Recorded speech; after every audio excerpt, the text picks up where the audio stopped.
নবীও শরীর মুবারকের জামাটা উঠাইয়া খুলতে চাইতেছেন, পিঠ মুবারকের অংশ উঠায় ফেললেন।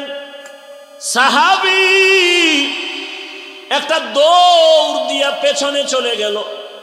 পেছনে যাইয়া রহমতের নবীর গর্দান মুবারকের নিচে মোহরে নবুয়তে চুম্বন করলো আর বলল, নবী আমারে মাফ করে দেন, আমি এই অপেক্ষায় আপনার এখানে হাজির হয়েছি।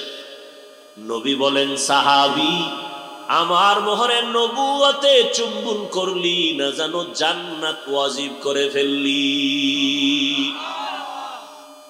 या इलाही मुझसे मुझको दूर कर, ताके देखो मुझ में तुझको एक नजर।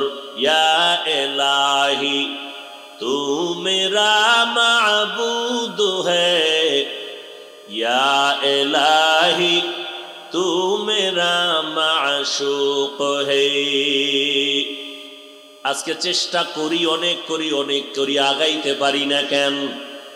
এরে আল্লাহর গোলাম, আদবকে ধ্বংস করার একটা মারাত্মক কঠিন রোগ আছে, অহংকার।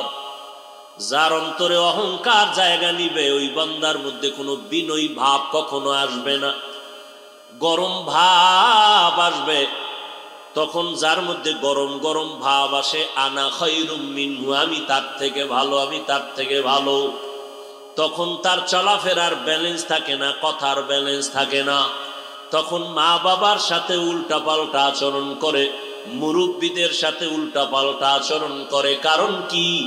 ভেতরে আদব নাই, বিনয় নাই, অহংকার জায়গা নিয়েছে। এরে আল্লাহর গোলাম, এই দেশে মাদ্রাসার অভাব নাই, ছাত্ররও অভাব নাই, কিন্তু দুঃখ, হাজার হাজার ছাত্র সবাই কিন্তু কামিয়াবির দরজা খুঁজে পায় না। কারণ আমার মাওলা অহংকারীকে পছন্দ করেন না, বিনয়ী বান্দাকে বড় মোহাব্বত করেন। আল্লাহ তাআলা বান্দার যোগ্যতাও দেখেন না, দেখে বান্দার বিনয়ী। নবীজি বাইতুল্লাহর পার্শ্বে বসে মক্কার বড় বড় মাথাওয়ালাদের নিয়ে কথা বলতেছেন, যদি কালেমা পড়ে তো দিনের ফায়দা হবে। হঠাৎ পেছন থেকে একজন সাহাবী অন্ধ, হাতের মধ্যে একটা লাঠি নিয়ে নবীজির পেছন দিক দিয়ে এসে পেছনে বইলেন, হালকা আওয়াজে নবীরে সালাম দিলেন। নবী একটু হালকা নজর দিয়ে সালামের জবাব দিলেন। এরপরে আবার ওদিকে নজর। মক্কার বড় বড় মাথাওয়ালারা বসা, এদের বুঝাইয়া যদি একটু দিনের পথে আনতে পারি, দিনের ফায়দা হবে। আর ওই সাহাবী গরিব অন্ধ সাহাবী চুপচাপ ওই এক জায়গায় বসে আছে, জীর্ণ শীর্ণ পোশাক।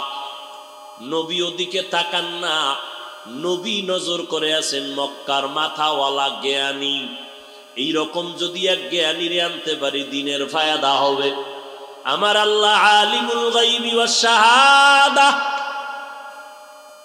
আল্লাহ বলেন, হে নবী, আপনি মনে করতেছেন এই মাথাওয়ালা জ্ঞানী দিয়া সমাজের দ্বীনের কাজ হবে, কিন্তু আমি আল্লাহ অগ্রিম জানি, আমি আল্লাহ কাজ নিতে মাথাওয়ালা লাগবে না। আমি আল্লাহ যারে দিয়া কাজ নিব, ওই বান্দার বিনয়ী লাগবে, আর কিছু লাগবে না। আল্লাহ আয়াত নিয়ে জিব্রাইলের পাঠায় দিলেন। ওই মাথাওয়ালার দিকে নবী যেন একবারও নজর না করে। জিব্রাইল, যাও, ওই জ্ঞানী টেয়ানির দরকার নাই। ওই অন্ধ সাহাবী জীর্ণ শীর্ণ পোশাক পরিহিত গরিব বসে আছে ওই নবীর পেছনে। নবীকে গিয়া জানায়া দাও, মক্কার মাথাওয়ালা লাগবে না, ওই জীর্ণ শীর্ণ বান্দার দিকে যেন নবী মনোনিবেশ হয়, নজর দেয়, মায়ার নজর। নবী এই তাড়াতাড়ি নবীরে সংবাদ দিয়ে দাও, আয়াত নিয়ে যাও। আবাসা ওয়া তাওয়াল্লা আন জাআহুল আ'মা। কাবিলিয়ত দাদেউরা শর্ত নিস বলকে শর্ত কাবিলিয়ত দাদেউস। এরে আল্লাহর গোলাম, আল্লাহ যাকে কবুল করবেন তার কপাল খুলে যাবে। আর আল্লাহ যদি কপাল খুলে না দেন, সৃষ্টির শ্রেষ্ঠ রহমতের নবীও যদি বয়ান করেন, হেদায়াত পাবে না, কালেমা পড়বে না। কপাল যদি খারাপ হয়, নবীর বয়ানেও কাজ হবে না। এরকম কোন ইতিহাস আছে না নাই? নবী বয়ান করলেন যে নবীর কোনো গুনাহ নাই, চেহারার দিকে তাকাইলে গুনাহ মাফ, ক্ষুধা নিবারণ হয়, সেই নবীর বয়ান শুনিয়াও যার কপালে কালেমা আসে না, ও কত বড় বেঈমান, কত বড় বদনসিব। আর আল্লাহ যদি কপাল খুলে দেয় রে যুবক, তাহলে নবীর গল্লা কাটতে আসিয়া, নবীকে জবাই করতে আসার পরেও বান্দা কালেমার রশি গলায় লাগায় নেয়। এটা কপালের ব্যাপার। আল্লাহ যার কপাল খুলবে হেদায়াত পেয়ে যাবে, আর যার কপাল খুলবে না ওই বান্দা হেদায়াত পাবে না। বড় কঠিন কথা। আল্লাহ চাইলে হেদায়াত দিবে, নবীর ক্ষমতা নাই হেদায়াতের মালা পড়াবে। ইন্নাকা লা তাহদি মান আহবাবতা ওয়ালাকিন্নাল্লাহা ইয়াহদি মান ইয়াশা। আল্লাহ চাইলে হেদায়াত পাবে, আল্লাহ যদি চান না তো হেদায়াত পাবে না। তার মানেটা কি? আল্লাহর সব দোষ, নাউযুবিল্লাহ, বান্দার কোনো দোষ নাই। কারণ আল্লাহ হেদায়াত দিলে বান্দা পাবে, আল্লাহ হেদায়াত না দিলে পাবে না। তাহলে আসলে বিষয়টা কি? বিষয়টা আল্লাহর কোনো দোষ নাই। আল্লাহ কয় আমি যে হেদায়াত দিলে সে পাবে, আমি কার বেলায় দেওয়ার ইচ্ছা করব, কার বেলায় দেওয়ার ইচ্ছা করব না। জবাব হলো ওয়াল্লাযীনা জাহাদু ফীনা লানাহদিয়ান্নাহুম সুবুলানা। যারা আমার কাছে হেদায়াত চাইবে আমি তাদের হেদায়াত দিব, আর যারা আমার কাছে হেদায়াত চাইবে না, দিব না। একটু আগেই বলেছি, মায়ের গর্ভ থেকে আদম বলা হইয়া কেউ আসে না। আদব শিখতে হয়, আল্লাহকে বলতে হবে। আল্লাহ, নবী নিজে বলছেন, আপনি বলবেন না? এত বড় মাস্তান হয়ে গেলেন কবে? নবীর মতো ব্যক্তি দোয়া করতেছেন বিনয় হওয়ার জন্য। আল্লাহুম্মা জাআলনি ফি আইনি সাগীরা ওয়া ফি আয়ুনিন নাসি কাবীরা। নবী নিজে দোয়া করেন, আল্লাহ বিনয়ী বানায়া দাও, ছোট বানায়া দাও, উম্মতের নজরে মর্যাদা বাড়ায়া দাও। মেটা দো আপনা হস্তি কো अगर कुछ मर्तबा चाहो के दाना खाक में मिलकर गुले गुलजार होता है। আজকে যত ভেজাল, যত বিশৃঙ্খলা, আপোষের ভেতরে একমাত্র কারণ আদব নাই, অহংকারী ঢুকে পড়েছে। পুরি রহমাতুল্লাহ আলাইহি, হাফিজি হুজুর রহমাতুল্লাহ আলাইহি, পীরজি হুজুর রহমাতুল্লাহ আলাইহি, ওবায়দুল হক রহমতুল্লাহ আলাইহি, মুফতি আমিনী রহমতুল্লাহ আলাইহি, সৈয়দ ফজলুল করিম রহমতুল্লাহ আলাইহি, সিলেটের শত আল্লাহ পাকের প্রিয় বান্দা ওলিয়ে কামেল, চট্টগ্রামের অনেক আল্লাহ পাকের বান্দা, মুফতি আজম ফয়জুল্লাহ রহমতুল্লাহ আলাইহি, এরা ছিলেন এই দেশের জন্য এক ঢাল। আমরা তাদেরকেও হারিয়েছি। হাটহাজারীর হজরত আহমদ শফি রহমতুল্লাহ আলাই, জুনায়েদ বাবু নগরী রহমতুল্লাহ আলাই, এদেরকে আজ আমরা হারিয়ে ফেলেছি। হারানোর পর থেকেই যেন কেমন এক এলোমেলো পরিবেশ তৈরি হয়ে গেছে। যারা আছেন মুরব্বী হিসাবে কেমন যেন তাদেরকেও মানতে চায় না, এমন মনোভাব আমাদের অন্তরে। কারণ হলো, এখন যারা ছোট আছে তারা বড়দের থেকেও মনে করি আমরা বড়, যে কারণে বড়দের বিরুদ্ধে কলম ধরতে, লেখালেখি করতে একটু অন্তর কাঁপে না। আমি বলবো যারা আহলে হক উলামায়ে কেরাম, আমাদের সেরে তাজ মুরব্বী, গোটা দেশের মানুষ যাদেরকে মুরব্বী হিসেবে মানে, এদের বিরুদ্ধে যারা ফেসবুকে লেখালেখি করে, এদের মতো নিকৃষ্ট বিয়াদব জমিনে আর কেউ হতে পারে না। এরা চূড়ান্ত বেয়াদব। আর যার মধ্যে আদব নাই, আল্লাহর রহমত থেকে সে বঞ্চিত। আদব মায়ের গর্ভ থেকে শিখে আসা হয় না, জমিনে এসে শিখতে হয়। সৃষ্টির শ্রেষ্ঠ ব্যক্তি রহমাতুল্লিল আলামিন তিনিও বলেন, আমি আমার মায়ের গর্ভ থেকে আদব শিখে আসি নাই। আদ্দাবানি রব্বি ফা আহসানা তাদিবি।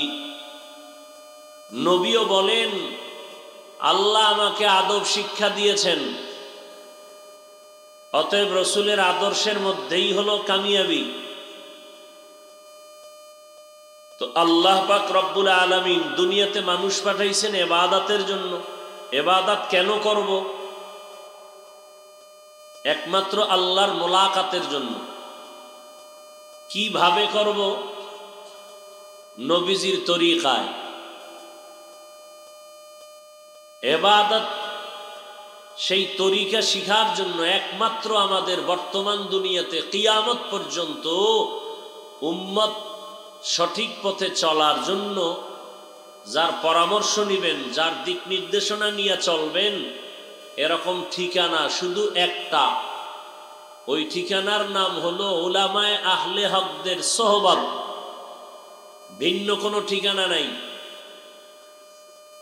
অতএব যারা উলামায়ে আহলে হককে মানতে চায় না, খাসারাত দুনিয়া ওয়াল আখিরা, এদের দুনিয়াও বরবাদ, আখিরাতও বরবাদ। কামিয়াবির দরজা খুলবেন আল্লাহ, চেষ্টা করা আমাদের দায়িত্ব। দিন কায়েমের চেষ্টা করা, রসুলের আদর্শ বাস্তবায়নের চেষ্টা করা। আস-সাইয়ু মিন্নি ওয়াল ইতমামু মিনাল্লাহ।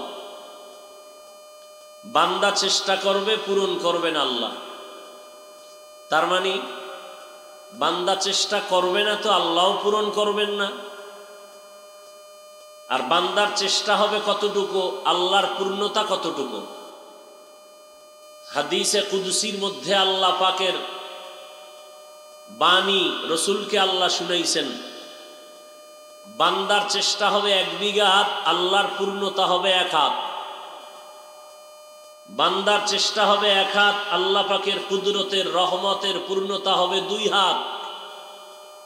বান্দার প্রচেষ্টা হবে হেঁটে হেঁটে, আল্লাহর পূর্ণতা আসবে দৌড়ায়া। আমি যদি চেষ্টাই না করি, বর্তমান দুনিয়ার পরিবেশ বড় কঠিন। ঈমান নিয়ে মরব পরের কথা, বেঁচে থাকাই কঠিন। চতুর্মুখী ইসলাম বিদ্বেষী অমুসলিমদের আগ্রাসন, এর ভেতরে আছে মুনাফিকদের যোগান।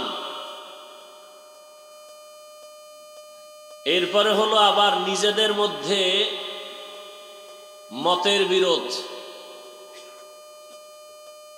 এই অবস্থায় আমাদের সামনে অগ্রসর হওয়া বড়ই কঠিন। আল্লাহ যদি দয়া করেন, দোয়া করি আল্লাহ পাক আমাদের সবাইকে বিনয়ী হইয়া আহলে হক উলামা মুরব্বীদের পরামর্শ নিয়ে চলার তৌফিক দান করেন। তো চেষ্টা করা বান্দার কাজ, এতটুকুই হলো মূল কথা। কি চেষ্টা করব? আল্লাহকে পাওয়ার। কত আল্লাহকে কেমনে পাবো? পাওয়ার ঠিকানায় যাও, ঠিকানা দেখাইয়া দিবে, ওই পথে চলো। ওই ঠিকানার নাম হলো আহলুল্লাহদের সোহবত। হাদিসে পাকে আল্লাহর রসুল বলেন, আল বারাকাতু মা আকাবিরিকুম অফি রাওয়ায়াতিন আল খায়রু মা আকাবিরিকুম। সব ভালাই কল্যাণ ভালো সব তোমাদের মুরব্বী আকাবির যারা এদের পথের মধ্যে পরামর্শের মধ্যে। রাতারাতি তো আর আহলুল্লাহ হওয়া যায় না।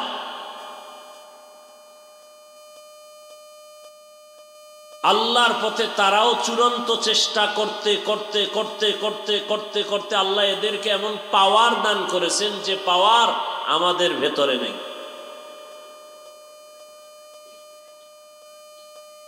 এজন্য তাদের নজরের ভিতরে বরকত, তাদের কথার ভেতরে বরকত, তাদের প্রত্যেকটা পরামর্শের মধ্যে বরকত।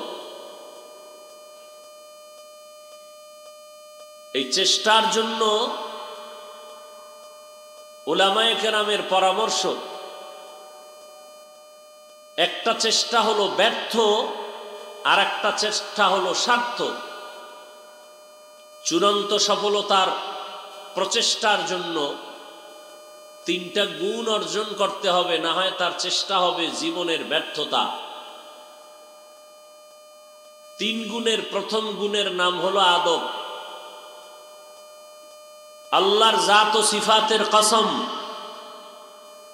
যার মধ্যে আদব নাই সারা জিন্দেগি যদি কোরআন পড়ে হাদিস পড়ে, দেওবন্দ কেন মদিনার রওজায় বসেও যদি পড়ে, ও সফলতা জীবনে হবে না যতদিন পর্যন্ত আদবওয়ালা না হবে। এজন্য এক নাম্বার গুণ হলো আদব। লিকুল্লি শাইইন যিনাতুন ফিল ওয়ারা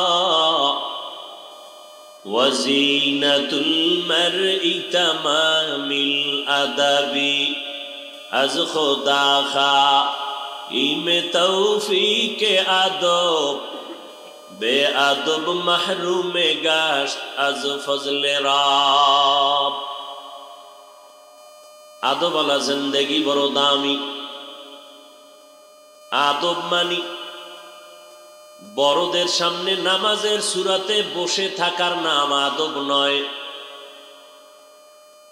যেখানে যেই কাজ করার প্রয়োজন ওই জায়গায় ওই কাজ করার নাম হলো আদব। যেই স্থানে যেই কথা বলার প্রয়োজন ওই জায়গায় ওই স্থানে ওইভাবে কথা বলার নাম হলো আদব। আদবের আরো সহজ ব্যাখ্যা হলো পয়গম্বরের সুন্নাত অনুযায়ী জীবনকে পরিচালনা করার নাম হলো আদব। সারা দুনিয়ার শ্রেষ্ঠ আদবওয়ালা রহমাতুল লিল আলামিন কেমন পয়গম্বর, আদবওয়ালা নবী আমার। মাত্র 13 বছরের ভেতরে পৃথিবীর নিকৃষ্টতম মানুষ ছিল মক্কার মানুষ। ওই মক্কার মানুষগুলো এতটাই চরিত্রহীন, এতটা লম্পট, এতটাই খারাপ। আল্লাহর ঘর পৃথিবীর শ্রেষ্ঠ ঘর, যেই ঘরের এত দাম আল্লাহ কোরআনে বলেন ইন্না আউওয়ালা বাইতিন উযিআ লিন-নাসি লাল্লাযী বিবাক্কাতা মুবারাকান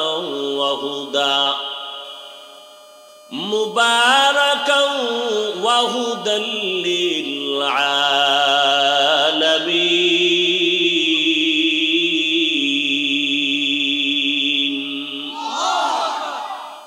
আল্লাহ তাআলা বলেন পৃথিবী নামক গ্রহটা আমি বানাইয়া কোনো বাসিন্দা পাঠাই নাই। প্রথম আমি আল্লাহ একটা ঘর বানাইলাম, ইবাদতের ঘর, হেদায়েতের ঘর, বসবাসের ঘর আমি বানাই নাই। কারণ এ জমিনের একমাত্র শ্রেষ্ঠ চিফ গেস্ট হয়ে জমিনে আসবে মানুষ, আদম সন্তান। মানুষ হবে এই জমিনের একমাত্র প্রধান মেহমান, চিফ গেস্ট। আর এই আল্লাহ মানুষ বানাবেন ইবাদতের জন্য। দুনিয়াতে চিফ গেস্ট বেশিক্ষণ থাকে না, অল্প টাইম থাকিয়া তার গন্তব্যে চলে যায়। জমিনের চিফ গেস্ট হলো মানুষ। অল্প টাইমের জন্য আল্লাহ জমিনে পাঠাইছেন, এরপরে তার গন্তব্যে চলে যাবে। অল্প টাইম দুনিয়াতে তার কর্মসূচি ইবাদত, দুনিয়াতে ইবাদত করবে। এজন্য আল্লাহ ইবাদতের এক ঘর বানাইছেন, বসবাসের ঘর আল্লাহ জমিনে বানান নাই। কারণ দুনিয়ার মানুষ জমিনে করবে আল্লাহর ইবাদত, অনন্তকাল শান্তির বিছানায় আরামে ঘুমাবে। সেজন্য আল্লাহ বানায় রাখছেন চিরস্থায়ী শান্তির ঠিকানা জান্নাত। ওই বাইতুল্লাহ তো দামি একটা ঘর, যেই বাইতুল্লাহর দিকে শুধু তাকাইয়া থাকলেও সওয়াব। দুনিয়ার এমন কোন ঘর নাই যে ঘরের দিকে বাইতুল্লাহ, এমন কোন মসজিদ নাই যার দিকে তাকায়া থাকলে সওয়াব হবে। একমাত্র আল্লাহর ঘর বাইতুল্লাহ, যেই ঘরের দিকে তাকায়া থাকলে অনবরত আমল নামায় সওয়াব। যেই বাইতুল্লাহর কিনারায় এক রাকাত নামাজ পড়লে লক্ষ রাকাত নামাজের সওয়াব। কত বড় খারাপ ওই বাইতুল্লাহর আশেপাশের মানুষ, নারী আর পুরুষ উলঙ্গ হয়ে তাওয়াফ করে, ভেতরে মূর্তি টানানো। এত দামি ঘর, এর পার্শ্বের মানুষগুলো এত খারাপ। মাত্র 13 বছরের মধ্যেই মানুষগুলো এত দামি বানায় ফেললেন। আমার নবী আল্লাহ জিবরাইল আমিনকে পাঠায়, কয় যাও জিবরাইল একটা লিস্টি দিয়ে দিলাম, নবীরে দেখায় দাও। নবী যেন জানায় দেয় এই লিস্টির মধ্যে যাদের নাম আছে এরা বিনা হিসাবে জান্নাতি। 10 জন সাহাবার নাম। এই যে অল্প টাইমে পৃথিবীর ইতিহাস শ্রেষ্ঠ নিকৃষ্ট চরিত্রহীন মানুষ মুহূর্তের মধ্যে দামি মানুষে পরিণত হলো। এদেরকেই দামি বানাইতে গিয়া নবী একটা বেতের বাড়িও দেন নাই, কোনো গালিও দেন নাই, গালির জবাবও দেন নাই, চোখের গরমও পর্যন্ত নবী দেখান নাই। তাহলে নবী অল্প টাইমে এই মানুষগুলোকে এত দামি বানায় দিলেন একমাত্র নবীর বিনয়ী আদর্শের বরকতের ফলাফল। এরে নবীর আশিক, এই আদবের কারণে কি পরিমাণ তারা বিনয়ী হয়েছে। সারা রাত যদি তাদের ইতিহাস বলা হয় শেষ হবে না। কেমন আদবওয়ালা সাহাবায়ে কেরাম, আদবওয়ালা জিন্দেগি নিয়ে চলছেন। এলেমের দিকেও আগানো, আমলেও আগানো, তাকওয়ার কমতি নাই। আবার জান্নাতের টিকিট পেয়ে গেছেন। এরপরেও কত বিনয়ী জিন্দেগি তারা ইখতিয়ার করেছেন। মৃত্যু পর্যন্ত কান্নার আওয়াজ। আবু বকর সিদ্দিক রাদিয়াল্লাহু তাআলা আনহু নামাজে দাঁড়ায় জীবনভর কান্না করলেন। আবু বকর, আপনি কেন নামাজে কাঁদেন? আবু বকর সিদ্দিক রাদিয়াল্লাহু আনহু কাঁদেন আর বলেন, আমি আল্লাহর আদালতে দাঁড়ায় কেমনে জবাব দিব। ওমরে ফারুক রাদিয়াল্লাহু তাআলা আনহু সারা জিন্দেগীর কান্নার আওয়াজ। কেন ওমরে ফারুক জান্নাতের টিকিট হাতে পাইয়া কাঁদেন? ওমরে ফারুক চোখের পানি ছেড়ে কান্না করে বলে, আল্লাহ যদি ঘোষণা করে দেন সব মানুষগুলো জান্নাতে যাবে, একজন জাহান্নামে যাবে, আমি ওমর বড় ভয় পাই ওই জাহান্নামের আসামি আমি হয়ে যাই নাকি। উসমান রাদিয়াল্লাহু আনহুর কান্নার আওয়াজ। ওসমান কেন কাঁদেন?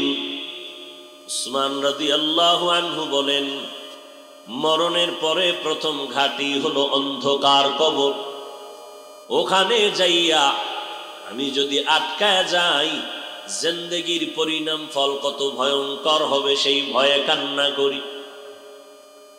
ওয়া আম্মা মান খাফা মাকামা রাব্বিহি ওয়া নাহান নাফসা আনিল হাওয়া ফাইন্নাল জান্নাতা হিয়াল মাওয়া। এরে আল্লাহর গোলাম, আল্লাহ পাক রব্বুল আলামিন আদবওয়ালা জিন্দেগির ভেতরে বরকত রেখেছেন। আমার নবী কতটা বিনয়ী। সাহাবাদের মজলিসে নবী বসে আছেন। একদিন নবী বলতেছেন, ও সাহাবায়ে কেরাম, কোন দিন কার মরণের ডাক আসবে বলা যায় না। আমার কাছে আপনাদের কোনো হক আছে নাকি? থাকলে আদায় করেন। কারণ আল্লাহর হক আল্লাহ চাইলে দুর্বল থাকলেও মাফ করে দিবেন। বান্দার হক বান্দা ক্ষমা না দিলে আর ক্ষমা হবে না। সাহাবায়ে কেরাম চুপ হয়ে গেলেন। কে দাঁড়াবে? নবীর কোনো হক আমরা পাবো এরকম বলার সাহস কার আছে? কিন্তু না, একজন সাহাবী দাঁড়ায় গেলেন। দাঁড়াইয়া বলেন, ইয়া রাসূলুল্লাহ, আমার একটা পাওনা আছে বলে মনে করি। বলে, কি পাওনা? ও নবী, আপনি আমার হালকার উপর একদিন মুস্কি হেসে গালের উপর একটা চর মেরেছি, তাই নাকি? বলে, হ্যাঁ। এমনি? বলে, এমনি। সাহাবায়ে কেরাম সবাই ভেতরে ভেতরে রাগ, এত বড় দুঃসাহস নবীর সামনে দাঁড়ানো। নবী বললেন, সাহাবায়ে কেরাম রাস্তা করে দেন আসার জন্য। আমি আমার পাওনাটা শোধ করে দেই, কারণ কিয়ামতের ময়দানে হালাত হবে বড় ভয়ঙ্কর।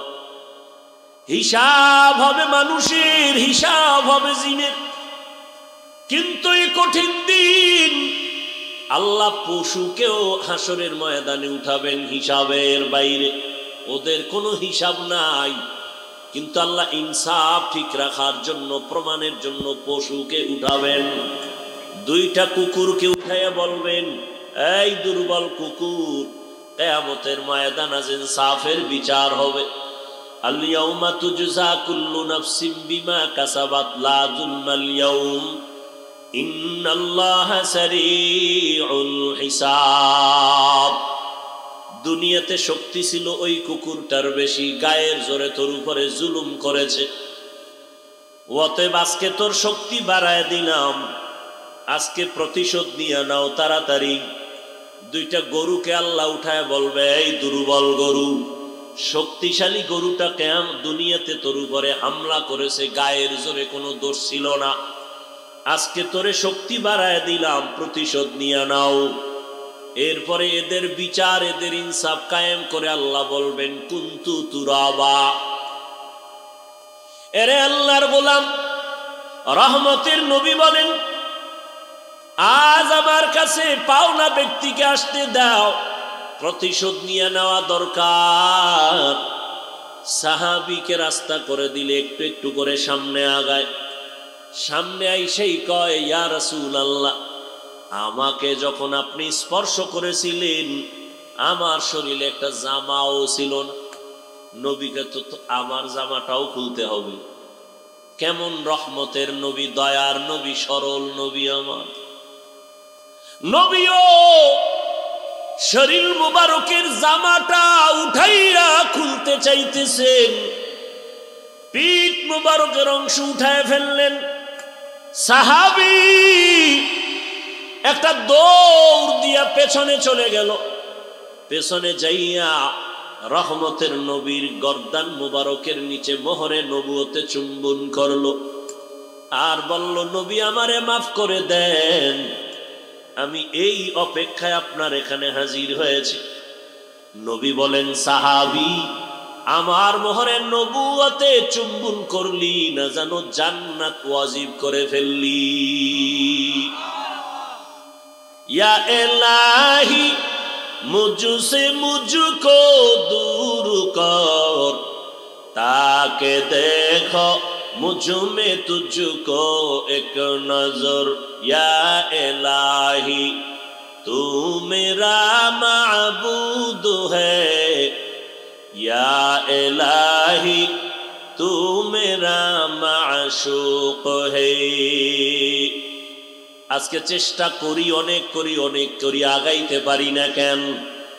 এরে আল্লাহর গোলাম, আদবকে ধ্বংস করার একটা মারাত্মক কঠিন রোগ আছে, অহংকার।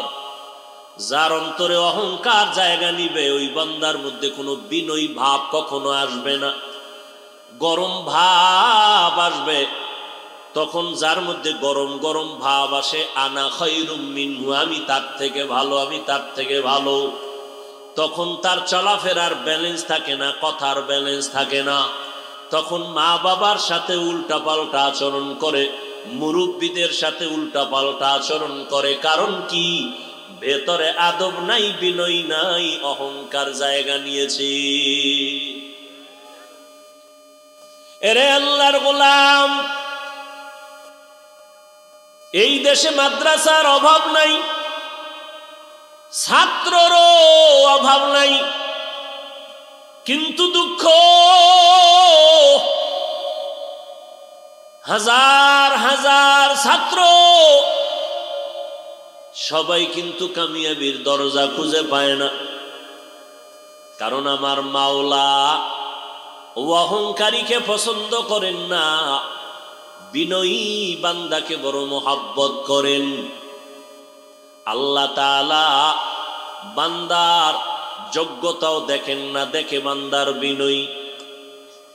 নবীজি বাইতুল্লাহর পার্শ্বে বসে মক্কার বড় বড় মাথাওয়ালাদের নিয়ে কথা বলতেছেন, যদি কালেমা পড়ে তো দিনের ফায়দা হবে।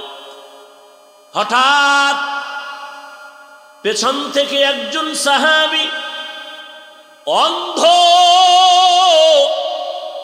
হাতের মধ্যে একটা লাঠি নিয়ে নবীজির পেছন দিক দিয়ে এসে পেছনে বইলেন, হালকা আওয়াজে নবীরে সালাম দিলেন। নবী একটু হালকা নজর দিয়ে সালামের জবাব দিলেন। এরপরে আবার ওদিকে নজর। মক্কার বড় বড় মাথাওয়ালারা বসা, এদের বুঝাইয়া যদি একটু দিনের পথে আনতে পারি দিনের ফায়দা হবে। আর ওই সাহাবী গরিব অন্ধ সাহাবী চুপচাপ ওই এক জায়গায় বসে আছে, জীর্ণ শীর্ণ পোশাক। নবী ওদিকে তাকান না, নবী নজর করে আছেন মক্কার মাথাওয়ালা জ্ঞানী। এইরকম যদি এক জ্ঞানীরে আনতে পারি দিনের ফায়দা হবে। আমার আল্লাহ আলিমুল গায়বি ওয়াস শাহাদা। আল্লাহ বলেন, হে নবী, আপনি মনে করতেছেন এই মাথাওয়ালা জ্ঞানী দিয়া সমাজের দ্বীনের কাজ হবে, কিন্তু আমি আল্লাহ অগ্রিম জানি, আমি আল্লাহ কাজ নিতে মাথাওয়ালা লাগবে না। আমি আল্লাহ যারে দিয়া কাজ নিব ওই বান্দার বিনয়ী লাগবে, আর কিছু লাগবে না। আল্লাহ আয়াত নিয়ে জিব্রাইলের পাঠায় দিলেন। ওই মাথাওয়ালার দিকে নবী যেন একবারও নজর না করে। জিব্রাইল, যাও, ওই জ্ঞানী টেয়ানির দরকার নাই। ওই অন্ধ সাহাবী জীর্ণ শীর্ণ পোশাক পরিহিত গরিব বসে আছে ওই নবীর পেছনে। নবীকে গিয়া জানায়া দাও মক্কার মাথাওয়ালা লাগবে না, ওই জীর্ণ শীর্ণ বান্দার দিকে যেন নবী মনোনিবেশ হয়, নজর দেয়, মায়ার নজর। নবী এই তাড়াতাড়ি নবীরে সংবাদ দিয়ে দাও, আয়াত নিয়ে যাও, আবাসা ওয়া তাওয়াল্লা আন জাআহুল আ'মা। কাবিলিয়ত দাদে উরা শর্ত নিস্ত বলকে শর্ত কাবিলিয়ত দাদে। এরে আল্লাহর গোলাম, আল্লাহ যাকে কবুল করবেন তার কপাল খুলে যাবে। আর আল্লাহ যদি কপাল খুলে না দেন, সৃষ্টির শ্রেষ্ঠ রহমতের নবীও যদি বয়ান করেন হেদায়েত পাবে না, কালেমা পড়বে না। কপাল যদি খারাপ হয় নবীর বয়ানেও কাজ হবে না। এরকম কোন ইতিহাস আছে না নাই? নবী বয়ান করলেন যে নবীর কোনো গুনাহ নাই, চেহারার দিকে তাকাইলে গুনাহ মাফ, ক্ষুধা নিবারণ হয়, সেই নবীর বয়ান শুনিয়াও যার কপালে কালেমা আসে না, ও কত বড় বেঈমান, কত বড় বদনসিব। আর আল্লাহ যদি কপাল খুলে দেয় রে যুবক, তাহলে নবীর গল্লা কাটতে আসিয়া নবীকে জবাই করতে আসার পরেও বান্দা কালেমার রশি গলায় লাগায় নেয়। এটা কপালের ব্যাপার। আল্লাহ যার কপাল খুলবে হেদায়াত পেয়ে যাবে, আর যার কপাল খুলবে না ওই বান্দা হেদায়াত পাবে না। বড় কঠিন কথা। আল্লাহ চাইলে হেদায়াত দিবে, নবীর ক্ষমতা নাই হেদায়াতের মালা পড়াবে। ইন্নাকা লা তাহদি মান আহবাবতা ওয়ালাকিন্নাল্লাহা ইয়াহদি মান ইয়াশা। আল্লাহ চাইলে হেদায়াত পাবে, আল্লাহ যদি চান না তো হেদায়াত পাবে না। তার মানেটা কি? আল্লাহর সব দোষ, নাউযুবিল্লাহ, বান্দার কোনো দোষ নাই। কারণ আল্লাহ হেদায়াত দিলে বান্দা পাবে, আল্লাহ হেদায়াত না দিলে পাবে না। তাহলে আসলে বিষয়টা কি? বিষয়টা আল্লাহর কোনো দোষ নাই। আল্লাহ কয় আমি যে হেদায়াত দিলে সে পাবে, আমি কার বেলায় দেওয়ার ইচ্ছা করব, কার বেলায় দেওয়ার ইচ্ছা করব না। জবাব হলো ওয়াল্লাযীনা জাহাদু ফীনা লানাহদিয়ান্নাহুম সুবুলানা। যারা আমার কাছে হেদায়াত চাইবে আমি তাদের হেদায়াত দিব, আর যারা আমার কাছে হেদায়াত চাইবে না দিব না। একটু আগেই বলেছি মায়ের গর্ভ থেকে আদম বলা হইয়া কেউ আসে না। আদব শিখতে হয়, আল্লাহকে বলতে হবে আল্লাহ। নবী নিজে বলছেন, আপনি বলবেন না? এত বড় মাস্তান হয়ে গেলেন কবে? নবীর মতো ব্যক্তি দোয়া করতেছেন বিনয় হওয়ার জন্য। আল্লাহুম্মা জাআলনি ফি আইনি সাগীরা ওয়া ফি আয়ুনিন নাসি কাবীরা।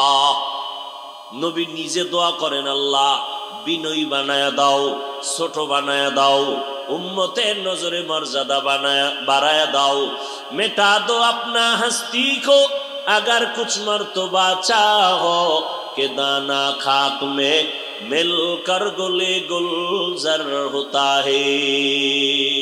আজকে যত ভেজাল, যত বিশৃঙ্খলা আপোষের ভেতরে একমাত্র কারণ আদব নাই, অহংকারী ঢুকে পড়েছে।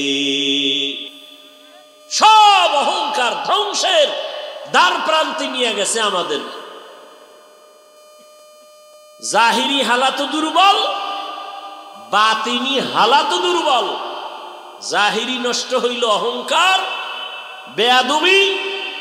বাতিনি ভাবে আমার চরিত্র নষ্ট হচ্ছে মোবাইলের কারণে, ধ্বংস হয়ে যাচ্ছে সব। আল্লাহ হেদায়াত দান করুন। এই মোবাইল না আইলে এত বেয়াদব হইতো না। কি বলবো, কোথায় বলবো, কাকে বলবো, কে শুনবে, কে বলবে? আল্লাহ সব ভাইকে হেদায়াত দান করুন। তাহলে চেষ্টা সফল হবে ওই ব্যক্তির যার তিনটা গুণ থাকবে। প্রথম গুণ আদব। বেয়াদব কোনোদিন কামিয়াবির দরজা খুঁজে পাবে না। ও যেখানে যাবে সেখানে বেইজ্জতি হবে। আল্লাহ মাফ করেন। এক ক্লাসে পড়ছি, এক জামাতে পড়ছি। মানুষ বলে বেলেটের থেকেও ধার বেশি, তার ব্রেন এত কঠিন। এই রকম এক ছাত্র, এক ক্লাসে পড়লাম অনেক বছর। দেওবন্দে গিয়ে 1 নাম্বার। পরিণাম ফল কি তার? বাংলাদেশে জায়গায় জায়গায় ঘুরে নাম কইলে মোবাইলের গোলামেরা সবাই চিনবে। যারা মোবাইলের গোলাম এরা সবাই চিনবে নাম বললেই। যেখানে যায় সেখানে জুতার বাড়ি খায়, অথচ দেওবন্দে 1 নাম্বার হইছে। ওই যে বলছি, কপাল যদি পুড়ে যায় মুহাম্মদের বয়ানেও কালেমা পড়ে না, আর কপাল যদি খুলে যায় রসুলকে হত্যা করতে এসে কালেমা পড়ে ফেলে। এমন কোন জায়গায় গিয়া নাই যেখানে বেইজ্জতি হয় নাই। এমন কোন মুরব্বী নাই যার ব্যাপারে কলম ধরে নাই। অপেক্ষায় থাকেন, দেখতে থাকেন। বেয়াদবদের শাস্তি আল্লাহর জাতের কসম মরার আগেই হবে। লিখে রাখেন, মরার আগেই হবে। দলিল বলবেন রাগ করে বললাম, দলিল নাও। قال النبي صلى الله عليه وآله وسلم اثنان يعجلهما الله في الدنيا البغي وعقوق الوالدين। পয়গম্বর বলেন দুইটা অপরাধ জমিনের মধ্যে আছে, করলেই শাস্তি হবে, মরার আগে, মরার পরে নয়, দুনিয়ায় হবে শাস্তি। কয়টা অপরাধ? এক নম্বর অপরাধের নাম জুলুম, দ্বিতীয় অপরাধের নাম হলো মা বাবার সাথে বেয়াদবি। জুলুম আবার তিন প্রকার। কয় প্রকার?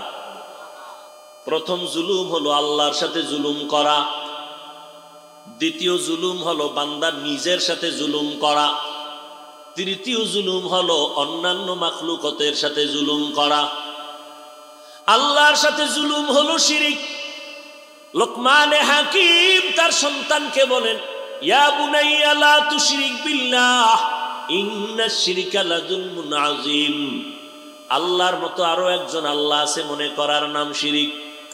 আল্লাহর ক্ষমতার মতো কারো ক্ষমতা আছে মনে করার নাম শিরিক। আল্লাহর কিছু স্পেশাল গুণ আছে, এই গুণটা আরো কারো মধ্যে আছে মনে করার নাম শিরিক। যারা মনে করবে তাদের নাম মুশরিক। আল্লাহ বলেন আমাই ইউশরিক বিল্লাহ ফাকাদ হারামাল্লাহু আলাইহিল জান্নাহ। যারা শিরিকের গুনাহ করবে তাদের জন্য জান্নাত হারাম। এই উঠে কেন? মস্কারি করো না।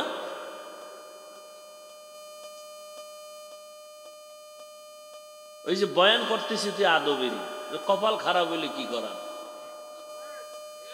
আল্লাহ হেদায়াত দান করুন। জমানা বড় কঠিন, বড় কঠিন, বড় কঠিন। বয়ান কইরা স্টেজ থেকে নামার পরে দেখি বিরুদ্ধে লেখা শুরু। আচ্ছা বলো তো বাবা, তোমার ফেসবুকে লেখার দ্বারা তাবলীগের কোনো ক্ষতি হয়েছে আজ পর্যন্ত? এই চরমনায়ের বিরুদ্ধে, দেওবন্দীদের বিরুদ্ধে, কওমির বিরুদ্ধে যারা লেখো, চরমনায়ের কি পরিমাণ ক্ষতি হয়েছে? সব মরে গেছে না? কপাল তোমারটা পুড়তেছে, তোমার কপাল পুড়তেছে, তুমি টের পাও না। একটু অপেক্ষা করো, বিছনায় পইরা যেদিন দেখবা যে পুরা হাত পাও অবশ হয়ে গেছে, সেদিন টের পাইবা কত ধানে কত চাল। রসুলের হাদিস শুনায় গেলাম, চালাকি তো জীবনে কম করলা না। আমি ভাব যখন ঢুকছে, ওদিন থেকে আল্লাহর লানত শুরু হয়ে গেছে।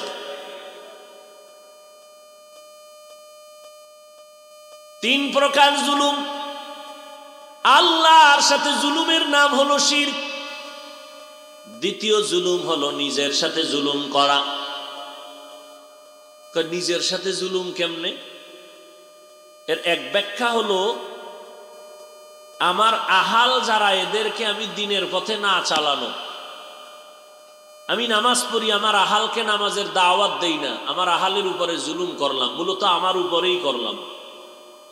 এক ব্যাখ্যা। দ্বিতীয় ব্যাখ্যা হলো, আল্লাহ আমার অঙ্গ প্রত্যঙ্গ দিছেন, এগুলো আল্লাহ অনর্থক দেন নাই, প্রত্যেকটার আলাদা আলাদা ডিউটি আছে। যেমন আপনাদের আমাদের এই যে আঙ্গুল আছে, এক হাতে 5টা, এক এক আঙ্গুলে এগুলো কি কর বা গিরাও কয়, 4টা করে কর। 5 আঙ্গুলে কয়টা? এগুলোর আলাদা ডিউটি আছে। 5 বেলার নামাজ পড়ো, ডান হাতের আঙ্গুলের গিরা বা করগুলো গুনে গুনে গুনে গুনে 1 মিনিটের একটা আমল করো। 33 বার সুবহানাল্লাহ, 33 বার আলহামদুলিল্লাহ, 34 বার আল্লাহু আকবারের তাসবিহ পড়ো।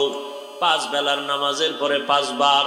তোমার আঙ্গুলের করের হক আদায় হয়ে গেল, কিন্তু করলা না, করের উপরে জুলুম।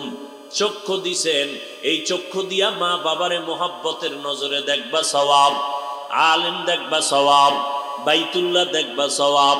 এই চক্ষু দিয়া কোরআন শরীফ দেখবা সওয়াব। হাফেজ সাহেব হইলে তারপরেও কিন্তু কোরআন দেইখা পড়লে সওয়াব বেশি। তার মানে কি? তারাবির ভিতরে দেইখা পড়বা। আমাকে বরিশালে গত রমজানে একজনে, তাও কোরআন শরীফ না, মোবাইল কোরআন দইরা এরপরে দেখে দেখে পড়ে। ওই যে শুনছে মনে হয় দেইখা পড়লে সওয়াব। পাগলের পাগলামি। কোরআন দেখে বড় সওয়াব, কিন্তু আজ চোখের উপরে জুলুম করেছি, এ চোখ দিয়ে কোনোদিন মায়ার নজরে না বাবাকে দেখলাম না মাকে দেখলাম, মা বাবার সাথে ভালো নজরে দেখি না, কারণ মা বাবা আমার দুশ্মন, মোবাইলে বাধা দেয়। শিক্ষকের দেখলাম খারাপ নজরে, কারণ শিক্ষক আমার মোবাইলের উপরে হামলা করে। সেদিন শোন ছাত্ররা, সেদিন মাদ্রাসায় মোবাইল আটকাইছি, ছাত্র কয় পারলে বিদায় কইরা দেন, তারপর মোবাইল চালানোটা লাগবেই।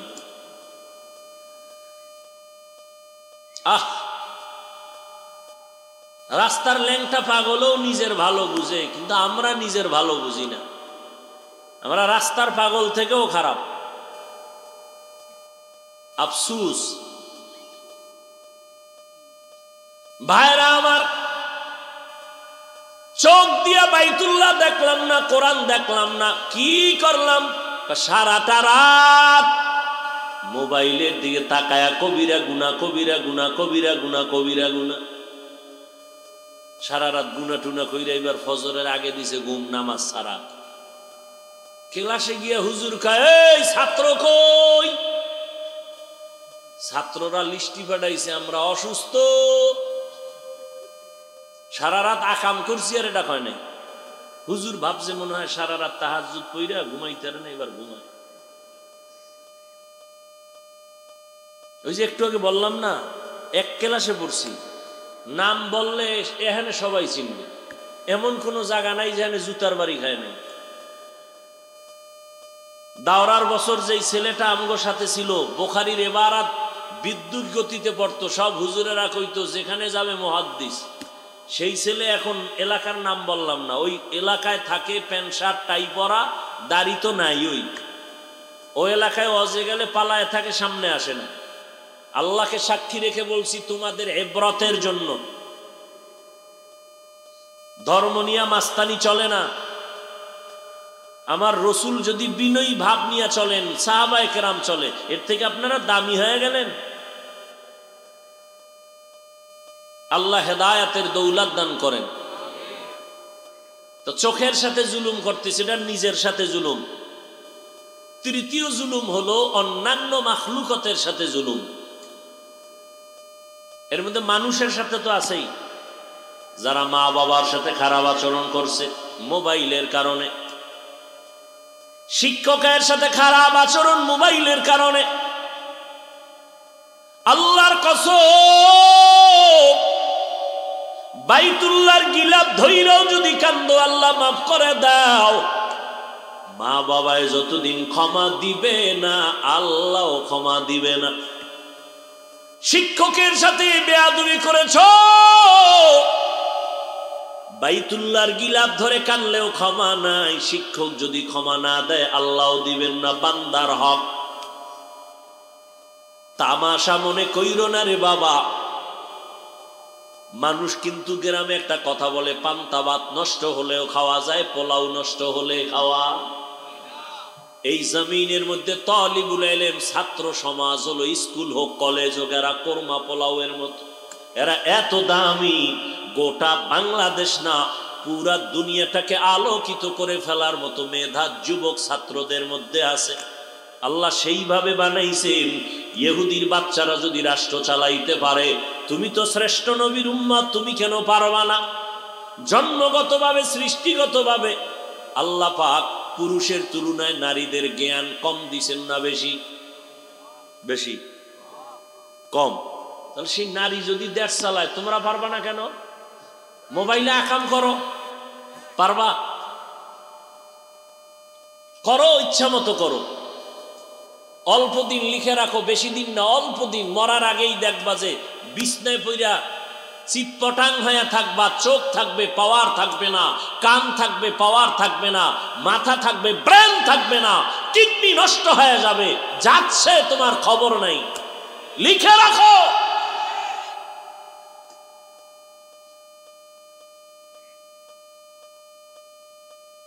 আমাদের বলার দায়িত্ব বলে গেলাম, মানবা কিনা সেটা তোমার ব্যাপার। তোমার খবরে তুমি যাবা, আমার খবরে আমি যাব। হেদায়েত তো আল্লাহ সবাইকে দিবেন না, আর সবাই তো আল্লাহর কাছে হেদায়েত চায়ও না। কয় অমুকের বিরুদ্ধে লাগছি, মুরা পর্যন্ত যাব, জাহান্নামে যদি যাওয়া লাগে গেলাম। আল্লাহ খায় আমিও দিলাম, যখন যেতে চাও যা। ভাইরা আমার, আল্লাহর এক বান্দি জীবন ভর নেক আমল করেছেন, বিদায় হওয়ার আগে জমিন থেকে একটা সামান্য অপরাধ করেছেন, খুবই সামান্য। আল্লাহর ভিন্ন একটা মাখলুক, একটা বিড়াল ঘরের মধ্যে ঢুকে পড়ছে, তো খাঁচায় আটকায় ফেলছে, নিজেও খানা দেয় না, বিড়ালটাকে ছেড়ে দিল না বাইরে গিয়া খাবে সেই সুযোগও দেয় নাই। বিড়াল খাঁচার মধ্যে না খেয়ে ধুকে ধুকে ধুকে ধুকে মরে গেল।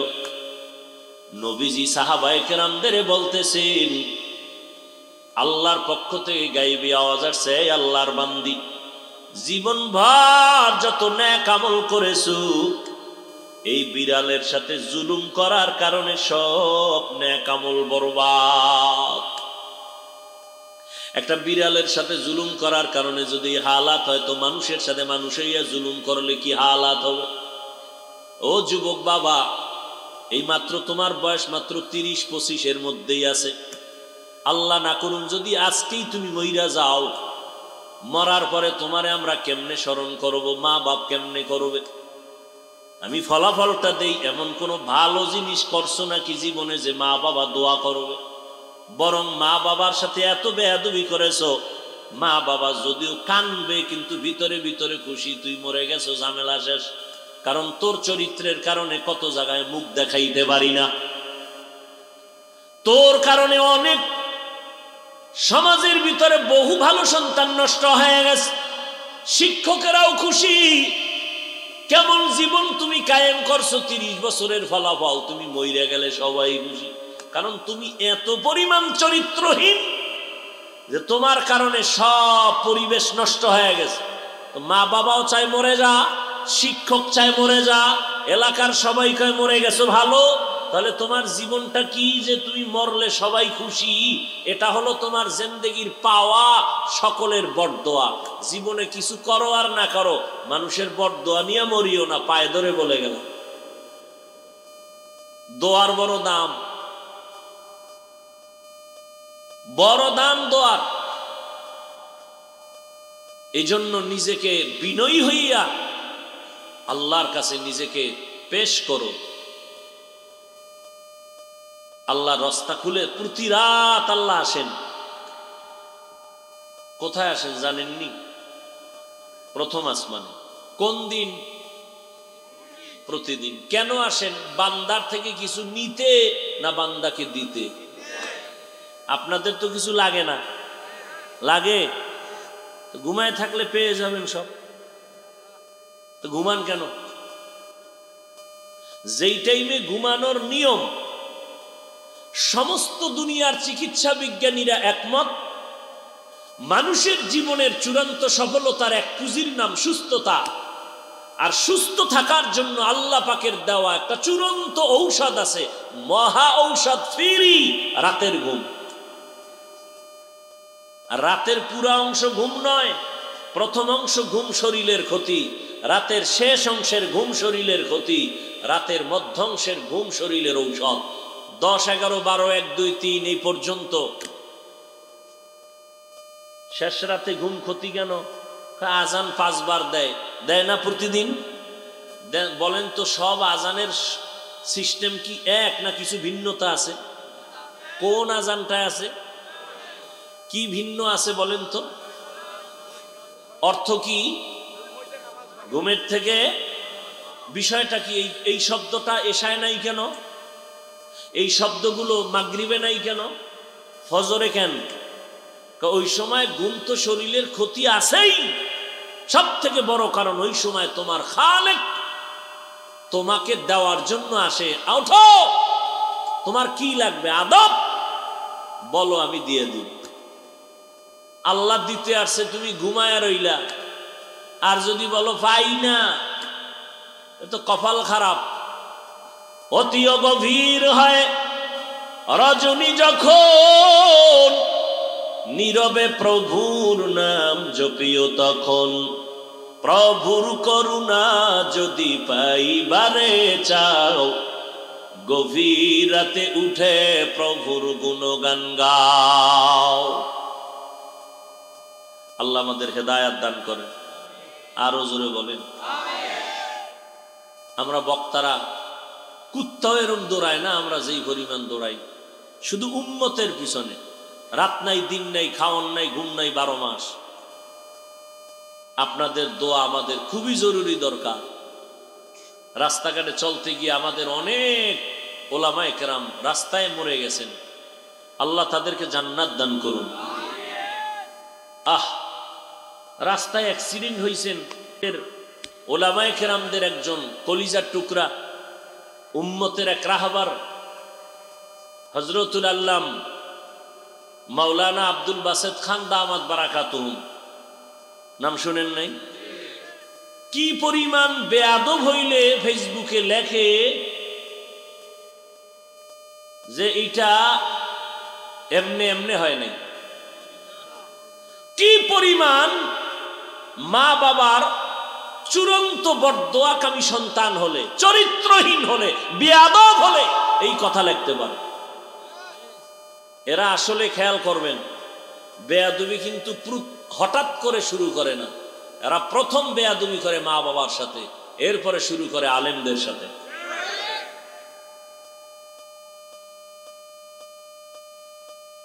এই যে জুলুম করলো আলেমদের ইজ্জত নষ্ট করার জন্য, বিচার কি মরার পর না আগে? আগেই হবে। পঙ্গু হয়ে মরবি, লিখে রাখিস। আর যদি তওবা করো, আমার আল্লাহ বলেন জীবনের সব গুনাহ এক তওবায় মাফ। আল্লাহ আমাদের কবুল করেন, আদবওয়ালা বিনয়ী জিন্দেগি আমাদের দান করেন। জীবনে বান্দা উপকার কারো করতে যদি নাও পারো, পায়ে ধরে বলে গেলাম ক্ষতি কইরো না। জীবনে যদি কারো প্রশংসা করতে না পারো, হিম্মত না হয়, পায়ে হাত রেখে বলে গেলাম বদনাম করে নিজের কপাল পুড়িও না। জীবনে যদি ভালো নেক আমল করতে নাও পারো, গুনাহ করে নিজেকে জাহান্নামী বানায় না। এই তিনটা ওয়াজ যদি মনে রাখতে পারো, বিনা হিসাবে জান্নাতি। উপকার করতে না পারলেও কি করব না? কারো প্রশংসা করতে না পারলেও কি করব না? বদনাম করব না। নেক আমল করতে না পারলেও কি করব না? গুনাহ করব না। এটা ফাইনাল বয়ান। আল্লাহ সবাইকে কবুল করেন। আল্লাহ মার্কাজকে হেদায়েতের মার্কাজ বানায় দেন। আল্লাহ পাক আসাতেজায়ে কেরাম এবং তালিবুল ইলম সবাইকে কবুল করেন। যারা ফজিলতের পাগড়ি নিলেন আমাদের মুরব্বীদের হাত থেকে, আল্লাহ তাদেরকে কবুল করেন। মুরব্বীদের বেয়াদবি থেকে, বদদোয়া থেকে আমাদেরকে হেফাজত করেন। মুরব্বীদের দোয়া নিয়ে চলার তৌফিক আল্লাহ আমাদেরকে দান করেন। আলহামদুলিল্লাহি রাব্বিল আলামিন, ওয়াসসালাতু ওয়াসসালামু আলা সাইয়্যিদিল আমবিয়াই ওয়াল মুরসালিন ওয়া আলা আলিহি ওয়া আসহাবিহি আজমাইন। ইয়া আরহামার রাহিমিন, ইয়া আরহামার রাহিমিন, ইয়া আরহামার রাহিমিন। রব্বিরহামহুমা কামা রাব্বায়ানি সগীরা। আল্লাহুম্মা ইন্নাকা আফুউন কারীম তুহিব্বুল আফওয়া ফা'ফু আন্না। আল্লাহুম্মা ইন্না নাসআলুকা রিযাকা ওয়াল জান্নাহ ওয়া নাউযু বিকা মিন সাখাতিকা ওয়ান নার। খোদায়ার মালিক, আমরা গুনার বোঝা নিয়ে হাত তুলেছি। আয় আল্লাহ, একটা পবিত্র বাগান, বেহেশতের বাগান